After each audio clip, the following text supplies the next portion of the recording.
السلام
عليك.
السلام عليك أتقى الأتقياء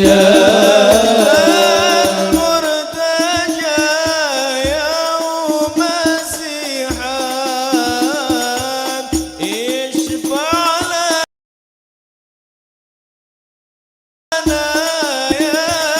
يا خير الأنام. أنت المرتجى يوم الزحام يشفع لنا يا خير الأنام. يشفع لنا يا حبيبنا يشفع لنا يا حبيبنا. لك الشفاعة يا رسول الله يا نبي يا رسول الله يا نبي لك الشفاعة وهذا وطلبي يا نبي يا رسول الله يا نبي لك الشفاعة وهذا وطلبي المصطفى كالورد نادي الله عطر ويبقى إذا مست أيادي الله وكف المصطفى كالورد نادي عطر ويبقى إذا مست أيادي عمنا ولوى كل العباد وعمنا ولوى كل العباد وعمنا ولوى كل العباد حبيب الله يا خير البرايا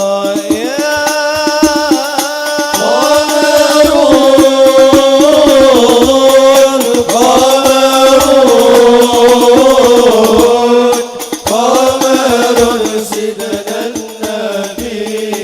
قمر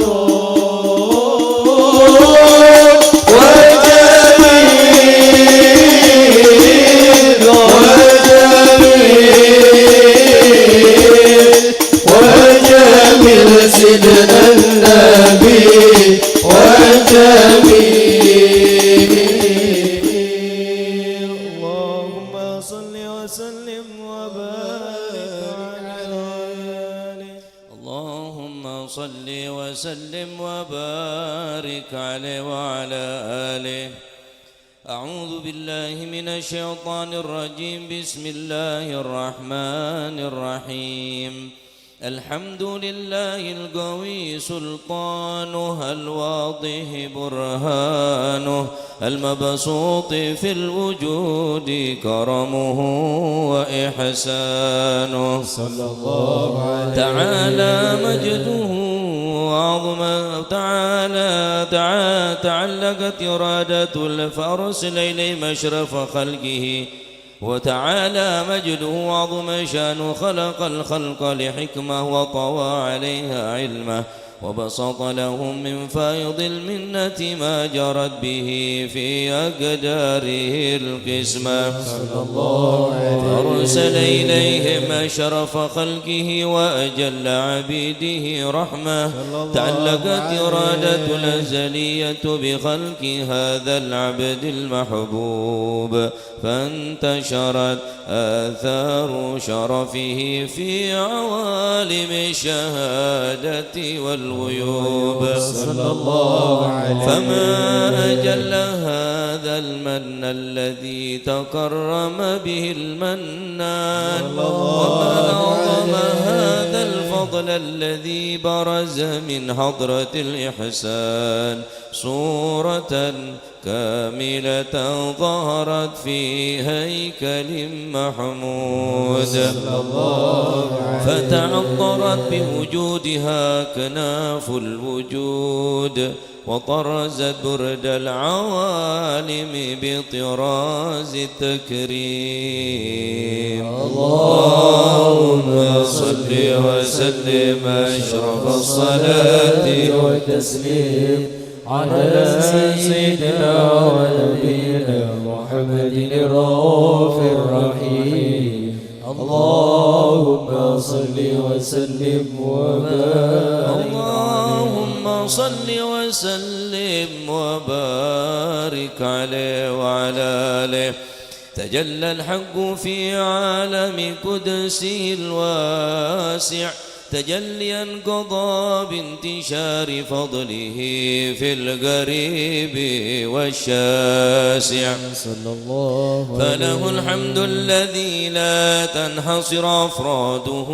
بتعداد ولا يمل تكراره بكثرة ترداد حيث أبرز من عالم الإمكان صورة هذا الإنسان ليتشرف بوجود الثقلان وتنتشر أسراره في الأكوان ما من سر اتصل به قلب منيب إلا من سوابغ فضل الله على هذا الحبيب يا لقلب سروره قد توالى بحبيب عمن لنا من والا جل من شرف الوجود بنور غمر الكون بهجة وجمالا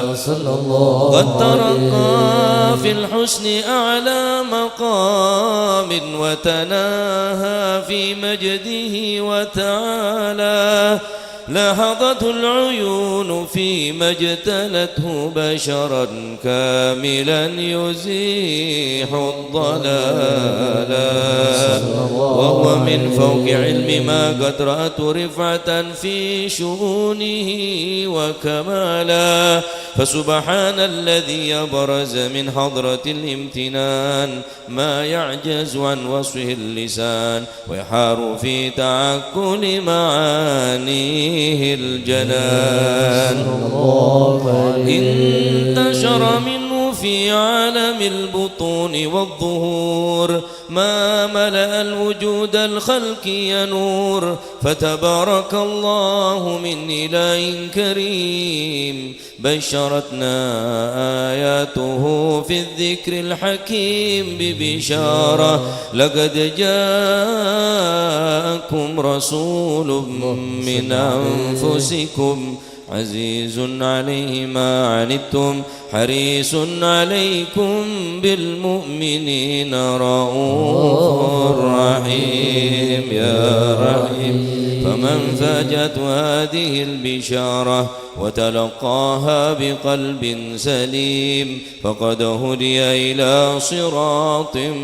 مستقيم اللهم صل وسلم أشرف الصلاة والتسليم على سيدنا ونبينا محمد الرؤوف الرحيم اللهم صل وسلم وبارك عليه وعلى آله اللهم صل وسلم وبارك عليه وأشهد أن لا إله إلا الله وحده لا شريك له شهادة تعرب بها اللسان عما تضمنه الجنان من التصديق بها والإذعان تثبت بها في الصدور من الإيمان قواعد وتلوح على أهل اليقين من سر ذلك الإذعان والتصديق شواهد صلى الله عليه وأشهد أن سيدنا محمدا العبد الصادق في قوله وفعله والمبلغ عن الله ما أمره بتبليغه لخلقه من فرد ونفل عبد أرسله الله للعالمين بشيرا ونذيرا صلى الله عليه فبلغ الرسالة وأدى الأمانة وهدى الله به من الأمة بشرا كثيرا فكان في ظلمة الجهل للمستبصرين سراجا وقمرا منيرا صلى الله عليه فما أعظم من منة تكرم الله بها على البشر وما أوسع من نعمة انتشر سرها في البحر والبر اللهم صل وسلم بأجل الصلوات وأجمعها وأزكى التحيات وأوسائها على هذا العبد الذي وفى بحق العبودية صلى الله وبرز عليه فيها في كلعة الكمال وقام بحق الربوبية في مواطن الخدمة لله وأقبل عليه غاية الإقبال صلى الله عليه صلاة يتصل بها روح المصلي عليه به فينبسط في قلبي نور سر تعلقي به وحبي ويكتب بها بعناية الله في حسبي وعلى آله وصحبه الذين ارتقوا صوت المجد بقربي صلى الله عليه فتفيأوا ظلال الشرف الأصلي بودي وحبي ما أطر الأكوان بنشر ذكراهم نسيم اللهم صل وسلم أشرف الصلاة والتسليم على سيدنا ونبينا محمد الرؤوف الرحيم اللهم صل وسلم وبارك عليه اللهم صل وسلم وبارك عليه. أما بعد فلما تعلقت إرادة الله في العلم القديم بظهور أسرار التخصيص للبشر الكريم بالتقديم والتكريم نفذت القدرة الباهرة بالنعمة الواسعة والمنة الغامرة فانفلقت بيدة التصوير في العالم المطلق الكبير عن جمال مشهود بالعين حاول لوصف الكمال المطلق والحسن التام والزين فتنقل ذلك الجمال الميمون في الأصلاب الكريمة والبطون فما من صلب ضمه إلا وتمت عليه من الله النعمة صلى الله عليه والكمال التام الذي يتنقل في بروجه ليتشرب بموطن استقراره وموضع خروجه وقد قضت الأقدار الأزلية بما قضت وأذخرت من سر هذا النور ما أذخرت وخصصت به من خصصت صلى الله عليه في الأسلاب الفاخرة والأرحام الشريفة الطاهرة حتى برز في عالم الشهادة بشرا لا كالبشر صلى الله عليه الأفكار ظهوره وبهر فتعلقت همة الراكم لهذه الهروف بأن يرقم في هذا القرطاس ما هو لدي من عجائب ذلك النور معروف كانت الألسن لا تفي بعشر مشر أوصاف ذلك الموصوف تشويقا للسامعين من خواص المؤمنين وترويحا للمتعلقين بهذا النور المبين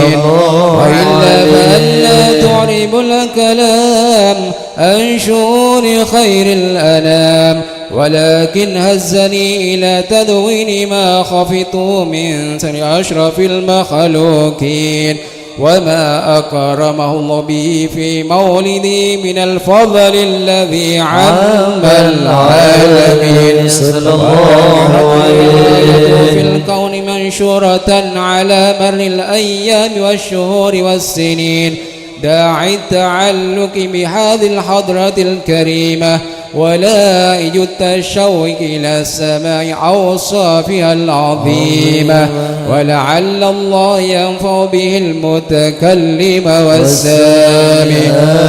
ويدخلني في شفاعة هذا النبي الشافع ويتروحني بروح ذلك النعيم. اللهم صل وسلم أشرف الصلاة والتسليم على سيدنا ونبينا محمد الرؤوف الرحيم. اللهم صل وسلم وبارك على يا مولد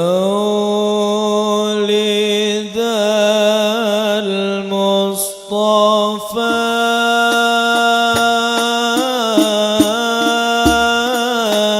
يا مقامك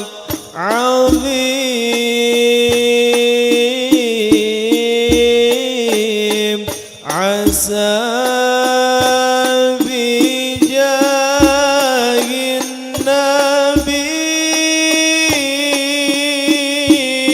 النبي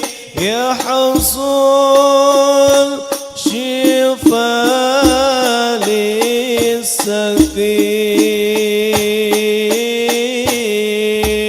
يا مولد المصطفى يا مقامك عظيم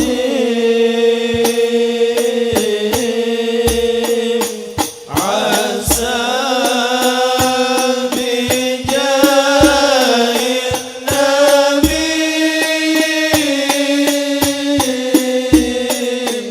يحصل شفاء للسقيم. قولوا بصدق اللجا يا ربنا يا كريم جد بالعوافي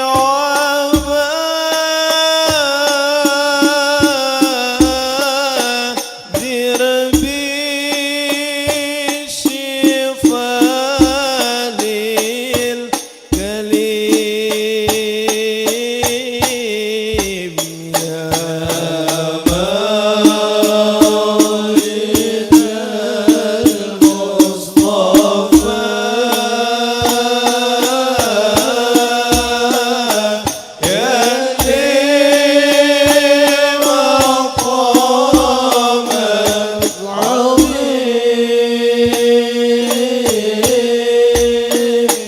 عسى بجاه النبي يحصل شفاء للسقيم. يا ربنا يا جزيل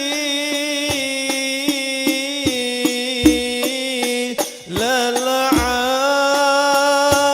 ويا رحم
يا أكرم كريم يا مولد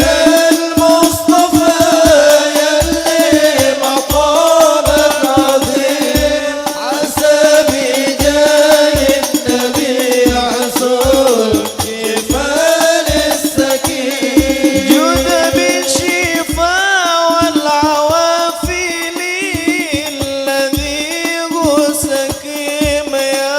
رب يا حي يا قيوم وجودك عظيم يا مولد المصطفى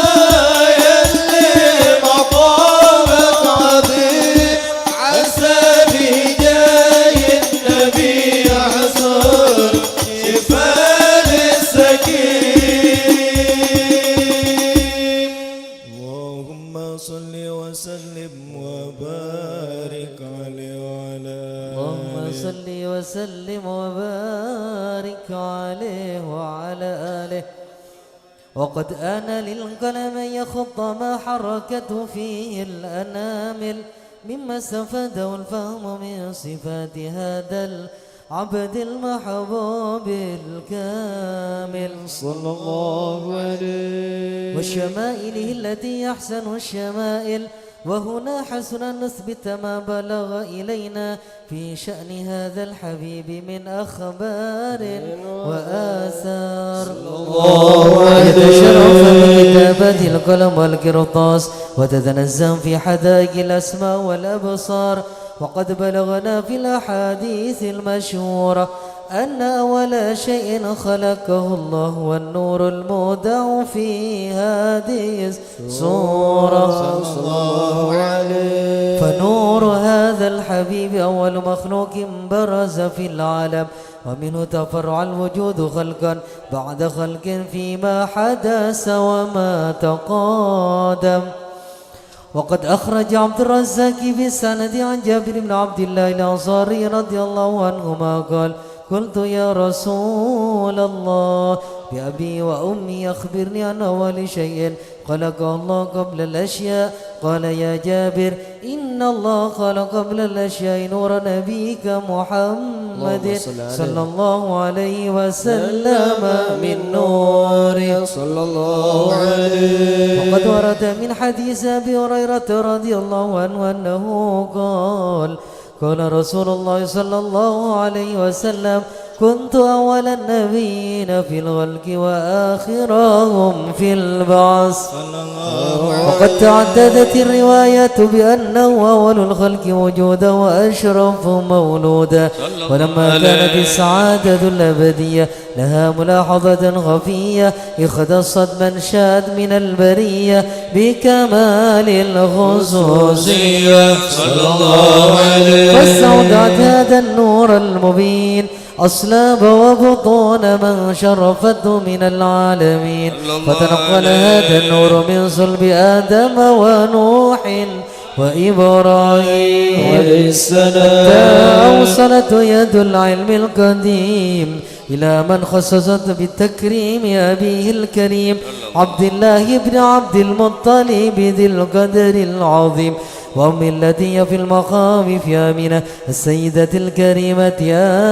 آمنة. فتلقاه صلب عبد الله فألقاه إلى بطنها صلى الله عليه. فضمت أحشاها بمعونة الله محافظة على حق هذه الذرة وصونها. فحملت برعاية الله كما ورد عنها حبلا خفيفا لا تجد له ثقلا صلى الله ولا عليه. تشكو منه ألما ولا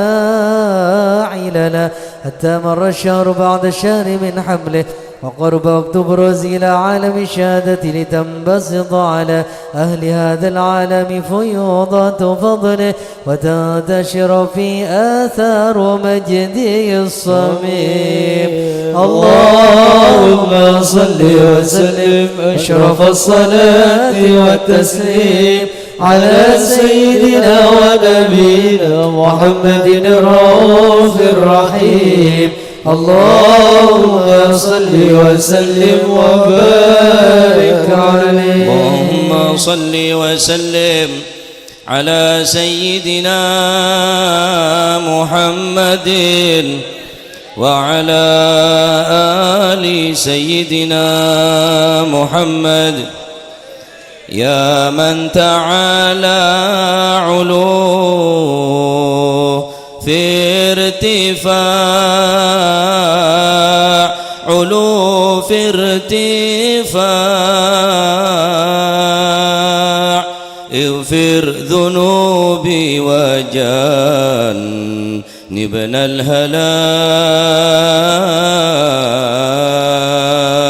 الهلاك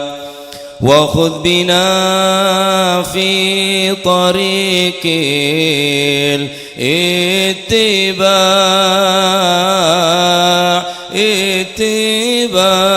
اتباع طريقة المجتبى أحمد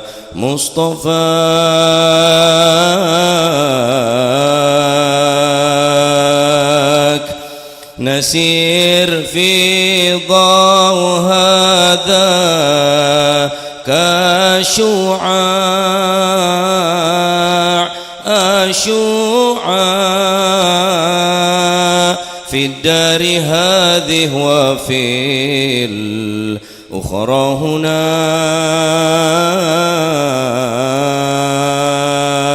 هناك يا من تعالى علو في ارتفاع اغفر ذنوبي وجنبنا الهلاك يا الله يا من تعالى علو في ارتفاع اغفر ذنوبي وجنبنا الهلاك يا الله هيا اشعلوا يا جماعة في سماع يا سار الليل محسن صراك يا الله يا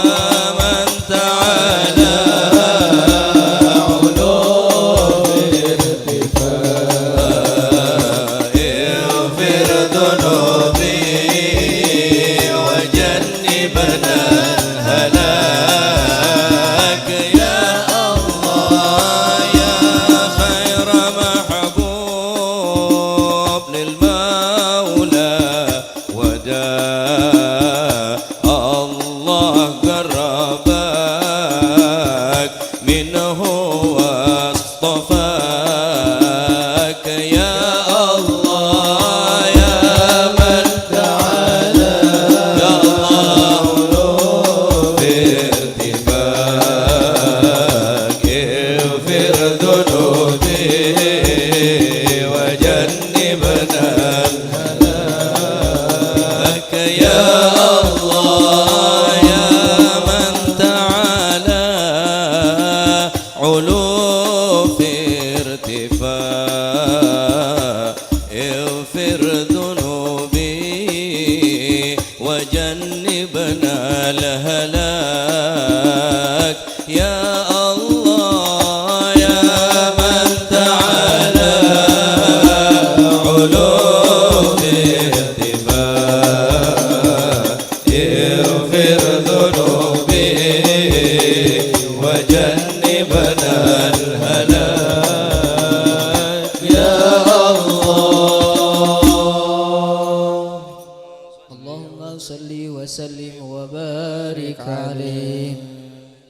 ومنذ علقت به هذه الدرة المكنونة والجوهرة المصونة والكون كله يسبح ويمسي في سرور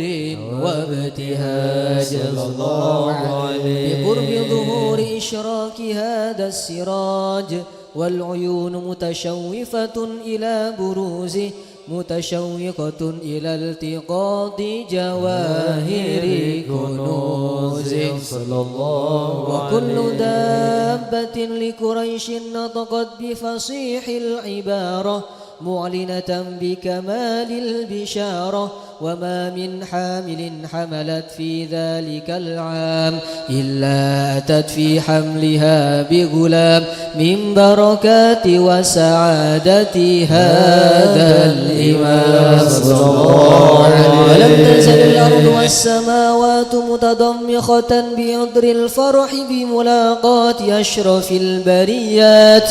وبروزه من عالم الخفاء إلى عالم الظهور بعد تنقله في البطون والظهور صلى الله فأظهر الله في الوجود بهجة التكريم وبسط في العالم الكبير مائدة التشريف والتعظيم ببروز هذا البشر الكريم. اللهم صل وسلم أشرف الصلاة والتسليم على سيدنا ونبينا محمد الرؤوف الرحيم. اللهم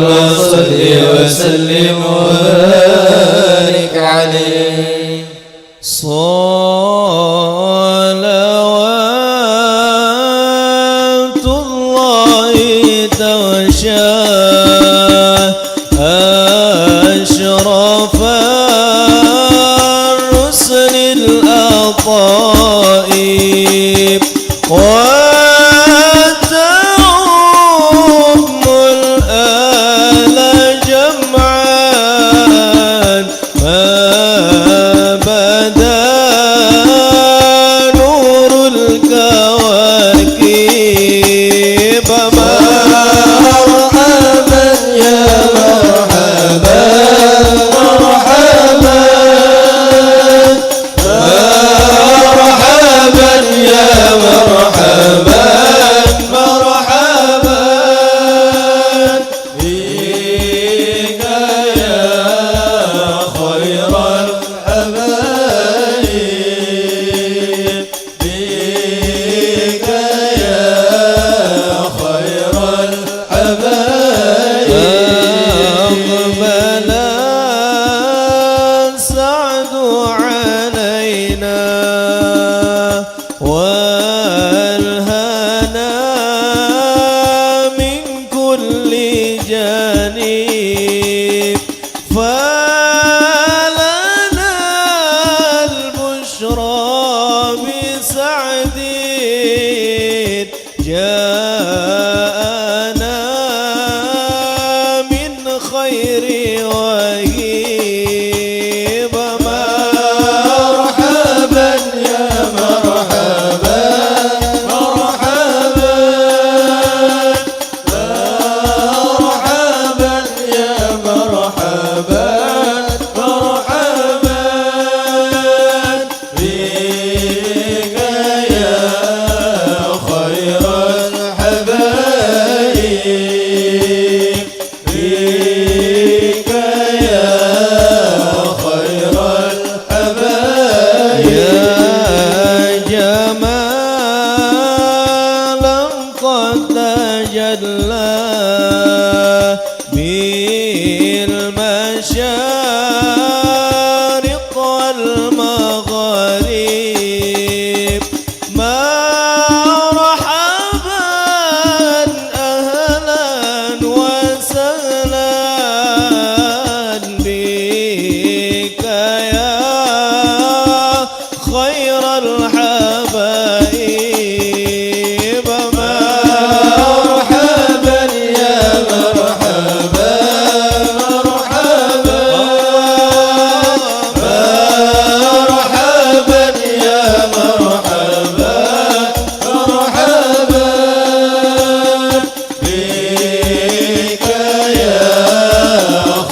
فلكم يوم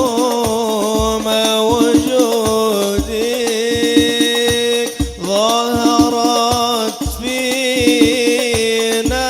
عجائب مرحبا مرحبا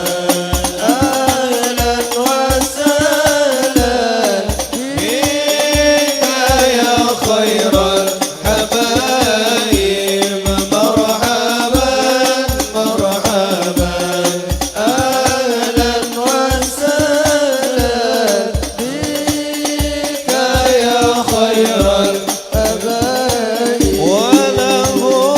الشكر على ما قد حبانا من مواهب يا كريما يا رحيما جد وعجل بالمطالب مرحبا أهلا وسهلا مرحبا بك يا خير الحبايب مرحبا مرحبا مرحبا أهلا وسهلا مرحبا بك يا خير الحبايب مرحبا مرحبا من توجه نحو بابي ما رجع من ذاك خائف واغفري ذنب عبد قد أتى نحو كتائب مرحبا أهلا وسهلا مرحبا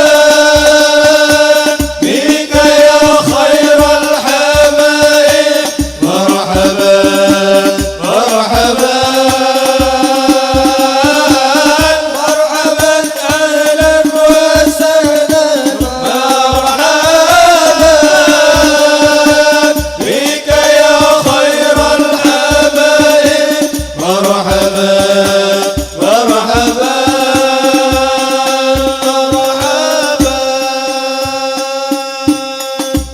اللهم صل وسلم وبارك عليه اللهم وعلى صل آله وسلم وبارك عليه وعلى آله فحين قرب وضع هذا الحبيب أعلنت السماوات والأرض ومن فيهن بالترحيب وأمطار الجود الإلهي على أهل الوجود تسج ولسنة الملائكة بالتبشير للعالمين تعج سبحان الله والحمد لله ولا إله إلا الله والله أكبر سبحان الله والحمد لله ولا إله إلا الله والله أكبر سبحان الله والحمد لله ولا إله إلا الله والله أكبر والقدرة كشفت قناع هذا المستور ليبرز نوره كاملا في عالم الظهور نورا فاق كل نور صلى الله وفذ الحق عليه حكمه على من أتم الله عليه النعمة من خواص الأمة يحضر عند وضعه أمة تأنيسا لجنابها المسعود ومشاركة لها في هذا السماط الممدود حضرت بتوفيق الله السيدة مريم والسيدة آسيا ومعهما من الحور العين من قسم الله له من الشرف بالقسمة الوافية فأتى الوقت الذي رتب الله على حضوره وجود هذا المولود فانفلق سبل الكمال من النور عن عمود وبرز الحامد المحمود مذعنا لله بالتعظيم والسجود صلى الله محمد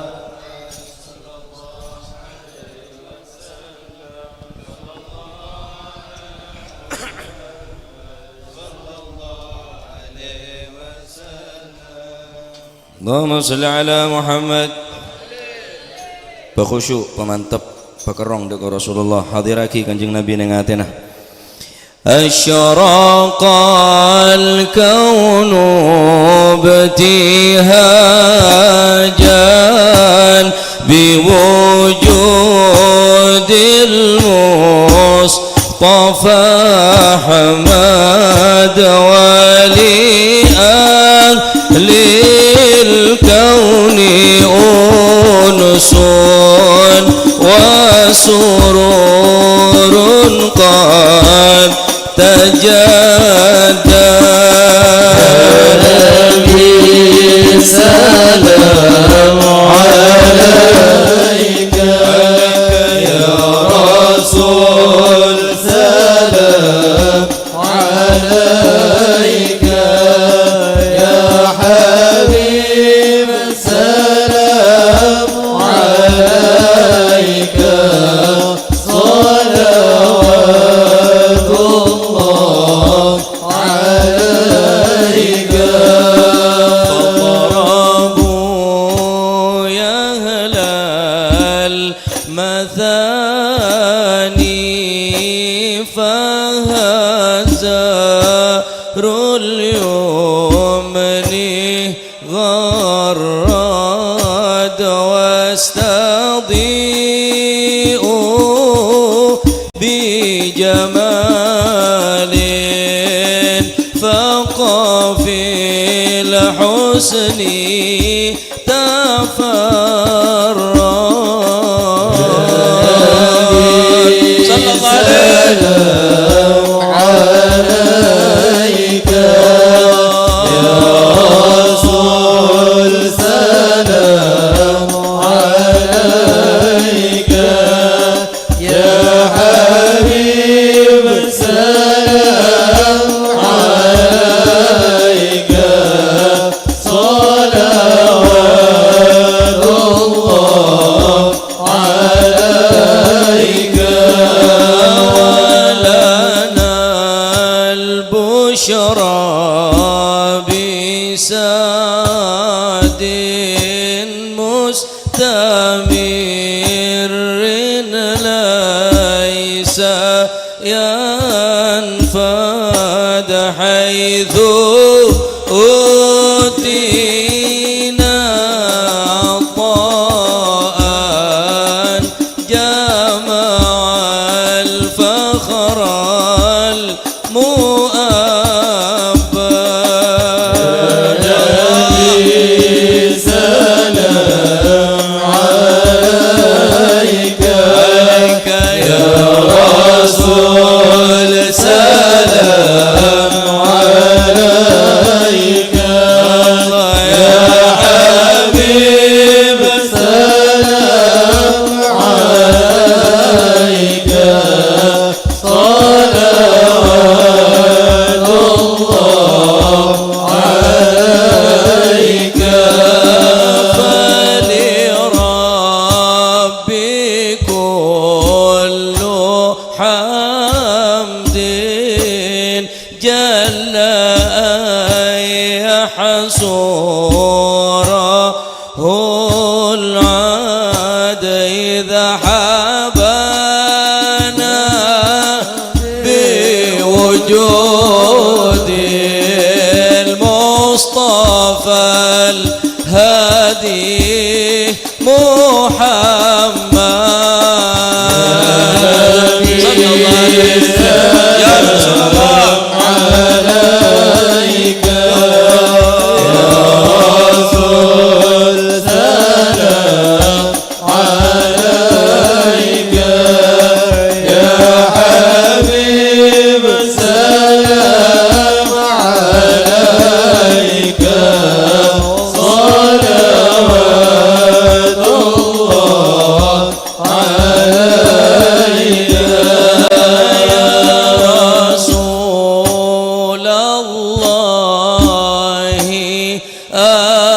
ahlan bika inna bika nus'ad wa bi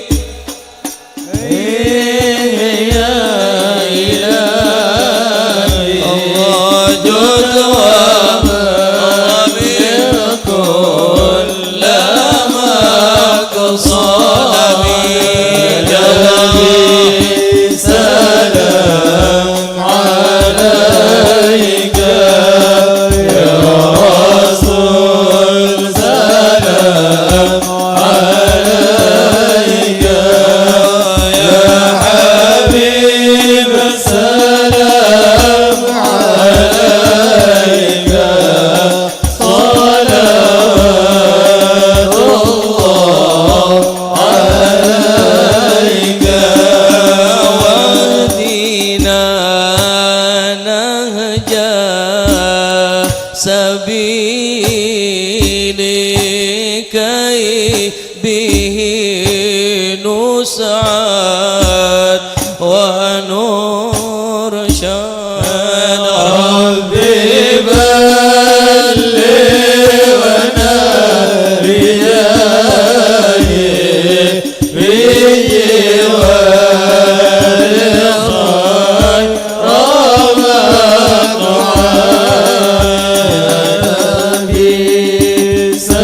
سلام عليك يا رسول سلام عليك يا حبيب السلام عليك صلوات الله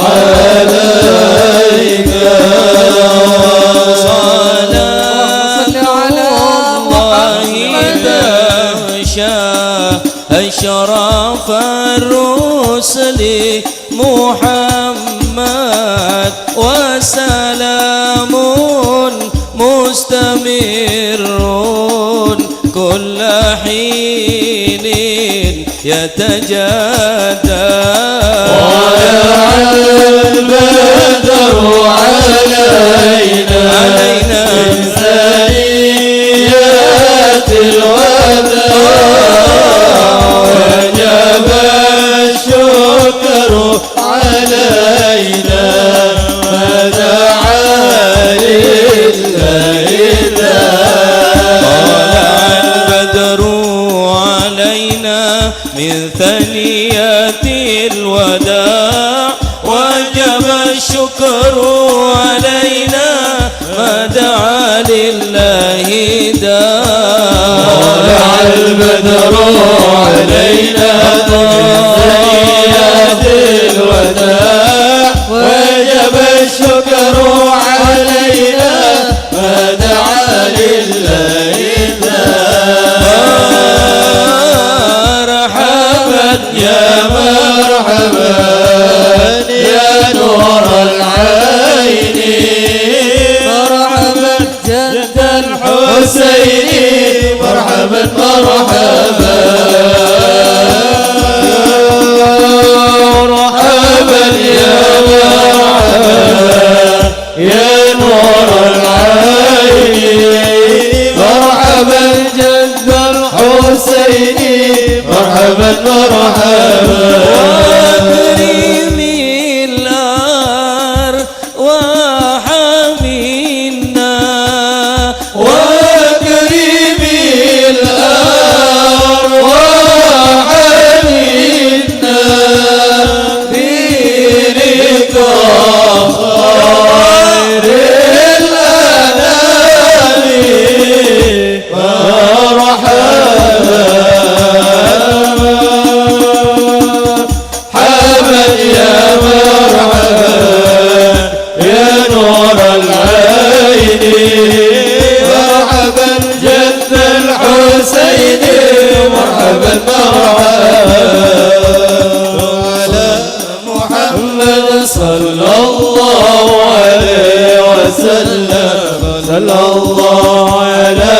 محمد يا ربي صلي وسلم يا نبي سلام عليك يا رسول سلام عليك يا حبيب سلام عليك صلوات الله عليك اللهم صل على محمد.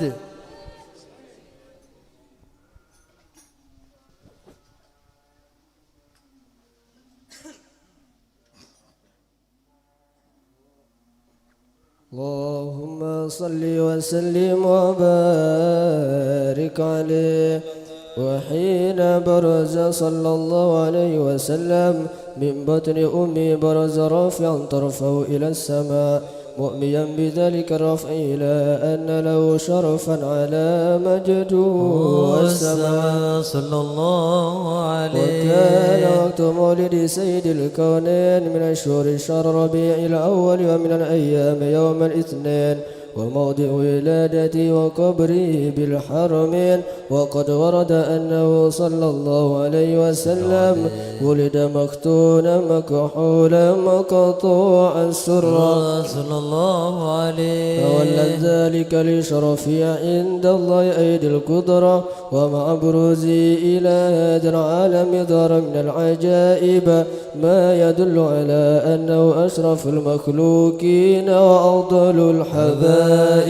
صلى الله عليه. وقد ورد عن عبد الرحمن بن عوف عن أم الشفاء رضي الله عنهما قالت لما ولدت آمنة رضي الله عنها رسول الله صلى الله عليه وسلم وقع على يدي فاستهل فسمعت قائلا يقول رحمك الله أو رحمك ربك صلى الله عليه. قالت الشفاء فضاء له ما بين المشرق والمغرب حتى نظرت إلى بعض قصور الروم قالت ثم ألبست وأجعته فلم أنشب أن غشتني ظلمة ورعب وكشعريرة عن يميني صلى الله فسمعت عليه. قائلا يقول أين ذهبت بي قال إلى المغرب صلى الله عليه. وأسر ذلك عني ثم عاودني الرعب والظلمة والكشعريرة عن يساري فسمعت قائلا يقول أين ذهبت بي قال إلى المشرق صلى الله عليه. قالت فلم يزل الحديث مني على بال حتى ابتعثه الله فكنت من أول الناس إسلاما وكم ترجمت السنة من عظيم المعجزات وبائر الآيات البينات بما يقضي بعظيم شرفه عند مولاه صلى الله وأن عين عنايتي في كل حين ترعى وأنه الهادي إلى الصراط المستقيم. اللهم صل وسلم واشرف الصلاة والتسليم على سيدنا ونبينا محمد الرؤوف الرحيم. اللهم صل وسلم وبارك عليه. Bismillah, alhamdulillah, salatu wassalamu ala rasulillah Sayyidina Maulana Muhammad bin Abdullah La hawla wa la quwata illa billah Radiyallahu ankum wa qala radiyallahu an wa qala syair Ma darra syamsu duha wa syamsu tali'ah Alla yara daw'aha man laysa dha basar Mentari pagi tidak perlu meladeni orang-orang yang matanya bermasalah. Matahari yang terang benderang, lampu yang memancarkan cahaya tidak perlu repot-repot untuk memberikan atau menjelaskan tentang terangnya dirinya. Kenapa? Karena orang yang matanya bermasalah, mata yang sakit, maka dia tadi itu tidak akan mampu melihat terangnya daripada matahari. Biarkan mereka mengatakan apa yang mereka kehendaki tentang keagungan baginda Nabi SAW. Mereka mau menghinakan Nabi, mereka mau melecehkan Nabi karena mereka memang buta mata hati. Innaha la ta'mal absar walakin ta'mal qulubul lati fis sudur. Mereka tidak buta mata tapi mereka buta mata hati. Sehingga sekalipun matahari yang begitu terang jelas, walaupun lampu memancarkan cahaya yang begitu kuat, tapi karena matanya memang bermasalah, dia tidak mampu mendapatkan penerangan manfaat daripada lampu tersebut. Majlis ilmu, majlis zikir, majlis sholawatnya yang begitu dahsyat, yang begitu hebat, tapi bagi hatinya yang memang tidak diberikan penerangan tidak bisa. Masih ada remaja yang tidak bisa. Maka cek sampai mate nih kah? Cahaya di dalam ate sehingga kelaban cahaya nikah bisa membedakan bainal haq wal batil, membedakan mana perkara yang baik dan yang buruk, perkara saya bagus ben bareng saya coba. Ateh nur cahaya. Cahaya. Oleh karena itu matur muga majelis nikah dadi cahaya.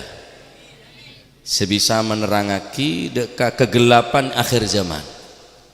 Karena kulit sampeyan ke odi sebetul-betul mengkhawatirkan para hadirin ya ikhwani rahimakumullah. Jangan mainan nika.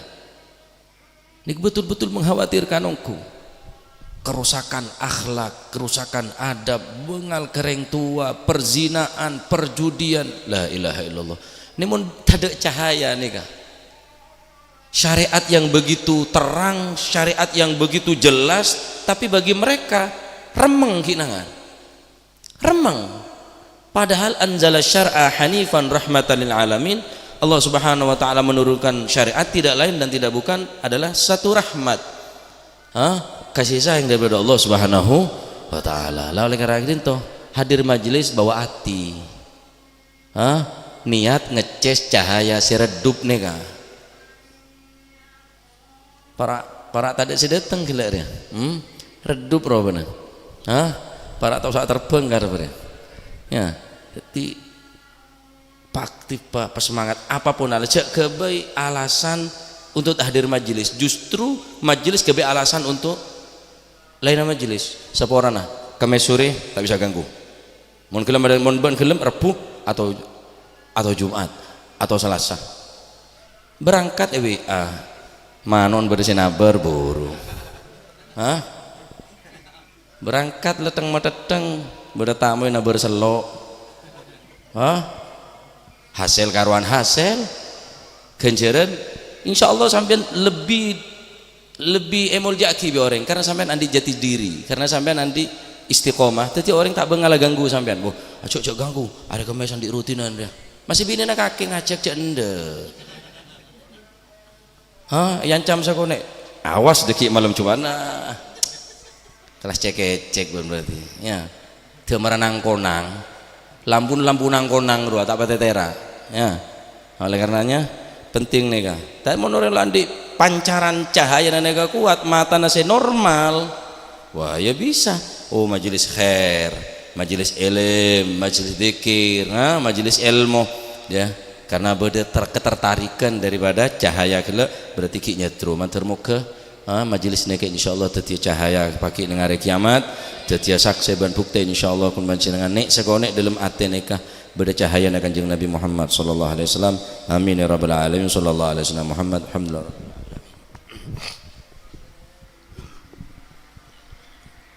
Bismillahirrahmanirrahim. Alhamdulillahirabbil alamin hamdan yuwafi ni'mahu wa yukafi mazidah. Ya Rabbana lakal hamdu kama yanbaghi li jalali wajhika wa li 'azimi sultanik. Allahumma salli wa sallim ala sayyidina Muhammadin fil awwalin wa salli wa sallim ala sayyidina Muhammadin fil akhirin wa salli wa sallim ala sayyidina Muhammadin fi kulli waqti wa hin wa salli wa sallim ala sayyidina Muhammad fil mala'il a'la ila yaumiddin wa salli wa sallim ala sayyidina Muhammadin wa ala alihi wa sahbihi ajma'in. ولما ندم الفكر من درار الأوصاف المحمدية عقودا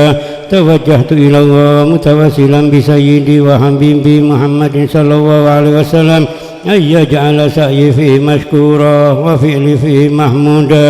وأن يكتب أعمالي في الأعمال المقبولة وتوجهي في التوجهات الخالصة والصلات الموصولة. اللهم يا من إليه تتوجه الآمال فتعود ضافرة وعلى باب عزته تحت الرحال فتعشاها منه الفيوضات الهامرة. نتوجه إليك بأشرف الوسائل لديك سيد المرسلين عبدك الصادق الأمين سيدنا محمد الذي أمت رسالته العالمين أن تصلي وتسلم على تلك الذات الكاملة مستودع أمانتك وحفيظ سرك وحامل راية دعوتك شاملة الآب الأكبر المحبوب لك والمحاصص بشرف الأفخار في كل موطن من مواطن القرب ومدهر قاسم إمدادك في عبادك وساكي كؤوس إرشادك لأهل ودادك سيد الكونين وأشرف الثقلين الأمر المحبوب الخالص المحسوس منك بأجل الحسائس اللهم صل وسلم عليه وعلى آله وأصحابه وأهل حضرة اقترابه من أحبابه اللهم إنا نقدم إليك جاه هذا النبي الكريم وتوسل إليك بشرف مقامه العظيم أن تلاحظنا في حركاتنا وسكناتنا بعين عنايتك وأن تحفظنا في جميع أدوارنا وتقلباتنا بجميل رعايتك وحسين وقايتك وأن تبلغنا من شرف القرب إليك وإلى هذا الحبيب غاية آمالنا وتتقبل منا ما تحركنا فيه من نياتنا وأعمالنا وتجعلنا في حضرة هذا الحبيب من الحاضرين وفي طرائق اتباعه من السالكين ولحقك وحقه من المؤدين ولأهلك من الحافظين اللهم إن لنا أدماء في رحمتك الخاصة فلا تحرمنا ودنونا جميعنا والمؤمنات في جميع الجهات وأدم راية الدين القويم في جميع الأقطار منشورة ومعالم الإسلام والإيمان بأهلها مأمورة مأنا وسورة واكشف اللهم كربة المكروبين واقض دين المدينين واغفر للمذنبين وتقبل توبة التائبين وانشر رحمتك على عبادك المؤمنين أجمعين واكفي شر المعتدين والظالمين وابسط العدل بولاة الحق في جميع النواحي والأقطار وأيدهم بتأييد من عندك والنصر على المعاندين من المنافقين والكفار واجعلنا يا رب في الحسن الحسين من جميع البلايا واجعلنا يا رب في الحسن الحسين من جميع البلايا وفي الحرز المكين من الذنوب والخطايا وأدمنا في العمل بطاعتك والصدق في حكمتك قائمين وإذا توفيتنا فتوفنا مسلمين مؤمنين واختم لنا منك بخير أجمعين وصل وسلم على هذا الحبيب المحبوب للأجسام والأرواح والقلوب وعلى آله وصحبه ومن إليه منسوب وآخر دعوانا أن الحمد لله رب العالمين سبحانك ربك رب العزة عما يصفون وسلام على المرسلين والحمد لله رب العالمين.